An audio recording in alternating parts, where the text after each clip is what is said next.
ये part third है हमारी वीडियो का। क्लियर? ओके। हमारा यूनिट थर्ड चल रही है मैकेनिक्स की, डायनामिक ऑफ रिजिड बॉडी। इसका ये पार्ट थर्ड है। पार्ट फर्स्ट के अंदर हम लोगों ने टॉर्क को समझा, ठीक है, और रोटेशन ऑफ रिजिड बॉडी को समझा। पार्ट सेकंड के अंदर हम लोगों ने एंगुलर मोमेंटम को समझा। अब पार्ट थर्ड के अंदर हम लोग एंगुलर मोमेंटम की बात को थोड़ा सा आगे और बढ़ाते हैं। पिछले पार्ट में हम लोगों ने कार्टेशियन कोऑर्डिनेट की फॉर्म में एंगुलर मोमेंटम को सोल्व किया था। सिंपल हम लोगों ने इनकी क्रॉस प्रोडक्ट की थी। अगर आप लोग 3 डायमेंशन की फॉर्म में सोल्व करना चाहें तो आप लोग उसको 3 डायमेंशन की फॉर्म में भी सोल्व कर सकते हैं। कैसे? उस समय हमारा जो आर वेक्टर है वो क्या हो जाएगा, एक्स आई कैप प्लस वाई जे कैप प्लस जेड के कैप, और हमारा पी वेक्टर हो जाएगा पी एक्स आई कैप प्लस पी वाई जे कैप प्लस पी जेड के कैप।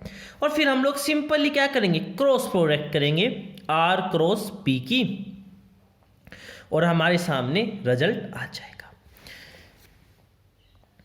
क्रॉस प्रोडक्ट कैसे करेंगे ये मैंने टॉर्क वाली वीडियो में बताया था, एक बार फिर से देख लें, ठीक है। सिंपल से तरीका देख लें कि क्या ट्रिक्स होती हैं टॉर्क को कराने की। अगर क्रॉस प्रोडक्ट को कैसे सोल्व करेंगे, यहाँ पे कैसे क्या करेंगे। अगर आपको बिल्कुल ही समझने में, अगर शुरुआत से बिल्कुल समझना है तो आप लोग फर्स्ट पार्ट को देखें।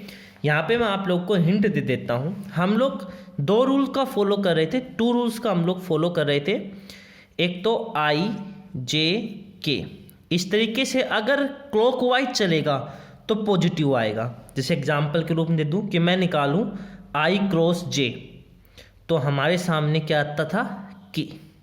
जबकि मैं निकालूं आई क्रॉस के तो क्या हुआ आई क्रॉस के। तो क्या कर, देखो आई क्रॉस जे में मैंने क्या किया, आई और जे को तो छोड़ दिया, जो बचा वो लिख दिया के। अब मैं आई से जे अगर क्लॉकवाइज डायरेक्शन में जा रहा था तो पॉजिटिव आया। ऐसे आई क्रॉस के, अब मैंने आई और के को तो छोड़ दिया, लिखा क्या जे। अब जे पॉजिटिव नेगेटिव दोनों आ सकता है, तो हम लोग डायरेक्शन देखते हैं। जैसे कि मैं आई से के की तरफ जा रहा हूं तो एंटी क्लॉकवाइज डायरेक्शन में जा रहा हूं, तो जे होगा नेगेटिव। एक तो हम लोग ये रूल का फॉलो करेंगे, ठीक है। और दूसरी ट्रिक हम लोग क्या कर रहे थे कि भैया आई के कंपोनेंट को अलग लिख रहे थे, वाई जे के कंपोनेंट को और के, और फिर फाइनली हमारे सामने एक इक्वेशन बनकर आ जाती थी। तो आई थिंक आप लोग 3 डायमेंशन में इसको सोल्व कर लेंगे, ठीक है। सिंपल सा है, कुछ नहीं करना, ठीक है। आप लोग इसको 3 डायमेंशन में सोल्व कर लेंगे और 3 डायमेंशन में आपके सामने कार्टेशियन कोऑर्डिनेट की फॉर्म में इक्वेशन आ जाएगी। अब इसके बाद, ये इतना इंपॉर्टेंट आर्टिकल नहीं था, उसके बाद एक बहुत इंपॉर्टेंट आर्टिकल आता है टॉर्क एंड एंगुलर मोमेंटम के बीच में रिलेशन, ठीक है। Relation between torque and angular momentum, ठीक है। अब मैं इस चीज को थोड़ा सा समझा के हमारे सामने मान लो कोई भी एक पार्टिकल है, मीन्स कोई भी एक रिज्ड बॉडी है, ठीक है। रिज्ड बॉडी है, let us consider we have a rigid body P। Let us consider we have a rigid body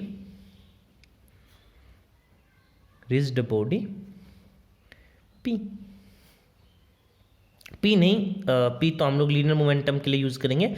A मान लो, रिज्ड बॉडी A, ठीक है। R मैं लिख रहा हूं कि ये मैं क्या क्या मान रहा हूं, R हम लोग लेके चल रहे हैं पोजीशन वेक्टर ऑफ A। उसके बाद P linear momentum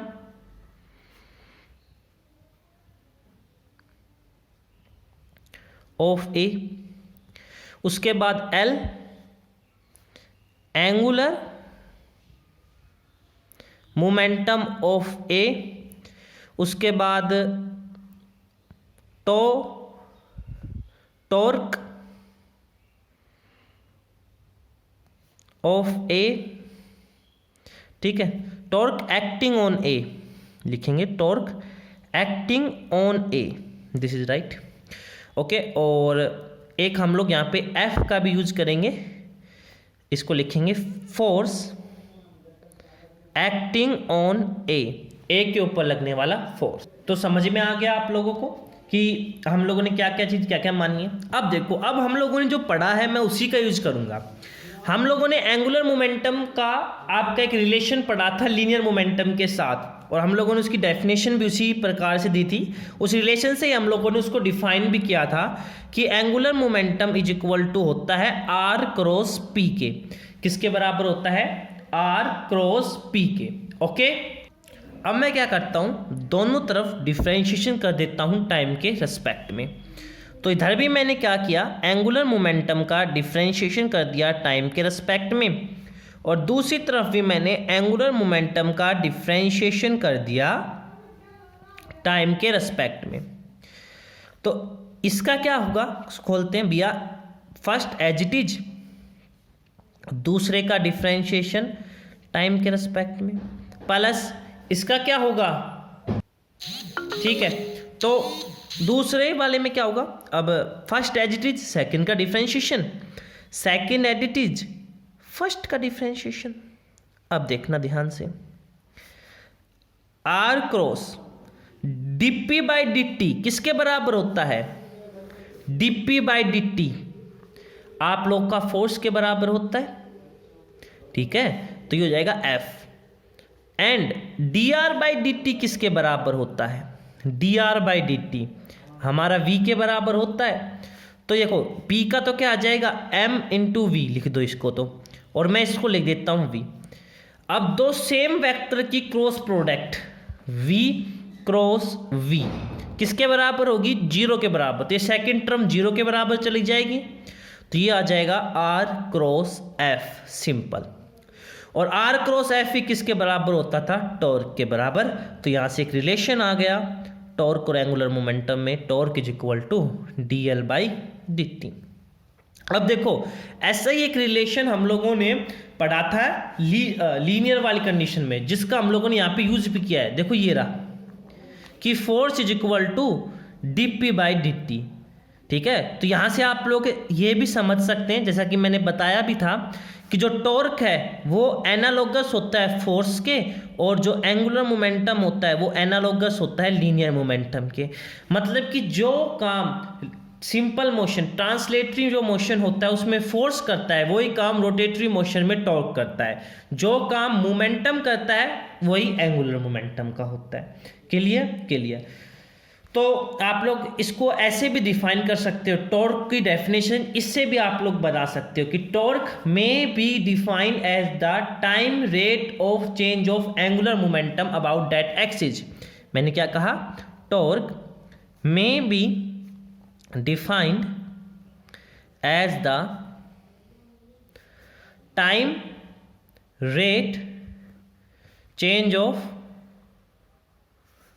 of l, किसका? एंगुलर लीनियर मोमेंटम का टाइम, एंगुलर मोमेंटम का टाइम रेट ऑफ चेंज। मतलब समझ गए? Differentiation with respect to time. Clear? About the axis और लिख दीजिए, अबाउट द एक्सिस। तो ये थी आप लोगों की रिलेशन टॉर्क और एंगुलर मोमेंटम के बीच में। आई थिंक आप लोगों ने क्लियर किया होगा। तो एक बार आप लोग पूरा इस कॉन्सेप्ट को देख लें। ओके, हम लोगों ने एंगुलर मोमेंटम को पार्ट सेकंड में स्टार्ट किया था, डिफाइन किया था कि क्रॉस प्रोडक्ट होता है आर और पी का। फिर हम लोगों ने vector quantity, SI unit, CGS unit, 3 special case समझे।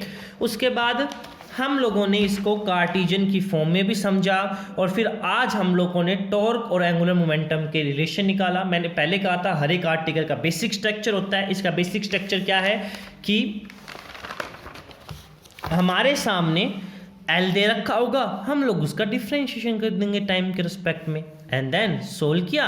सिंपल सी चीज़ें ये जो है, ये 3 पॉइंट आपको माइंड में याद रखने हैं। फिर आप लोगों ने डायरेक्ट आर्टिकल को सोल्व किया और हमारे सामने आर्टिकल बनकर आ गया, और ये इस आर्टिकल का रिजल्ट आ गया। तो पार्ट 3 में यहीं तक ही। अब आगे हम लोग पार्ट 4 के अंदर डिस्कस करते हैं।